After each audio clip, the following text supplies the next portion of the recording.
అందరికీ నమస్కారం. ఈరోజు గారా వనిత మండలం బ్రిడ్జ్ ఏదైతే ఉందో గౌరవ ఎమ్మెల్యే గారు సీనియర్ శాసనసభ్యులు నర్సంపేట శ్రీ బొగ్గు రమణమూర్తి గారు అలాగే నేను ఇక్కడ జాయింట్ ఇన్స్పెక్షన్ చేశాం. ఆర్ఎన్బి మినిస్టర్స్, ఆర్ఎన్బి ఎస్సీస్ వాళ్ళ డిపార్ట్మెంట్ వాళ్ళు అలాగే ఎంఆర్ఓ గారి సమక్షంలో ఈరోజు ఇన్స్పెక్షన్ జరిగింది. ఇప్పుడే దీని తాలూకా విశిష్టత ఏంటి, దీని పూర్వపరాలు సీనియర్ శాసనసభ్యులు ఇప్పుడే ఎక్స్ప్లెయిన్ చేయడం జరిగింది. అయితే నేను ఒకటే చెప్తాను, ఎంత దౌర్భాగ్య పరిస్థితిలో ఉందంటే ఆ ప్రభుత్వం ఏదైతే ప్రతిష్టాత్మకంగా గత ప్రభుత్వం చంద్రబాబు నాయుడు గారు టైంలో 14-19లో మొదలుపెట్టిన ప్రాజెక్టులన్నీ కూడా ఇదే దౌర్భాగ్య పరిస్థితి.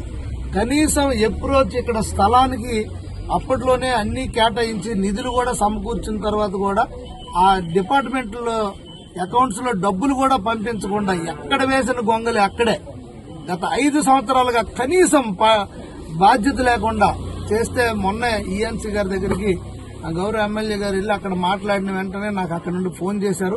ఇటువైపు ప్లేస్ లేదంటే ఇక్కడ అంతా రెడీగా ఉంది, ఇక్కడ కూడా ఓన్లీ పోలీస్ స్టేషన్ ఒక్కటే అబ్స్ట్రక్షన్ ఉంది, దానికి కూడా ప్రత్యామ్నాయ ఏర్పాట్లు చేస్తున్నాం. పోలీస్ స్టేషన్ షిఫ్ట్ చేస్తే వర్క్ అయితే ఆపేయడానికి ఎక్కడా ప్రాబ్లం లేదు. గతంలో ఆ కాంట్రాక్టర్కి 5 సంవత్సరాల్లో ₹1 కూడా ఇవ్వని పరిస్థితి, ఆ బకాయిలు పెట్టారు. అవి కూడా త్వరలోనే బడ్జెట్ లో దాన్ని కూడా ఆమోదం చేసి పెట్టించే బాధ్యత మేము తీసుకుంటాం.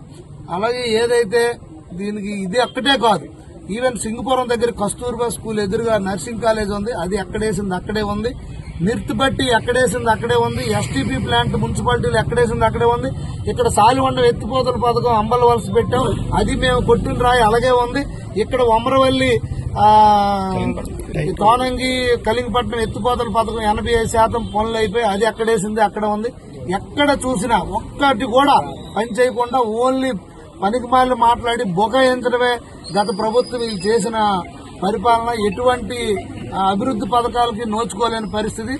తప్పకుండా వీలైనంత తొందరగా ఇది కంప్లీట్ చేసి ఈ బ్రిడ్జ్ మేము ప్రజలకి అందిస్తాము. దానికోసం గౌరవ ఎమ్మెల్యే రమణమూర్తి గారు అలాగే నేను అలాగే ఇక్కడ రామ్మోహన్ నాయుడు గారు కానీ అచ్చెన్నాయుడు గారు సహకారాలు తీసుకుని వీలైనంత తొందరగా బడ్జెట్ కూడా విడుదల చేయడానికి మేము ప్రయత్నించి త్వరితగతిన పనులు ప్రారంభించి పూర్తి చేయడానికి కూడా మేము సర్వశక్తులు ఉంటుతామని ఈ సందర్భంగా తెలియజేసుకుంటూ నమస్కారం.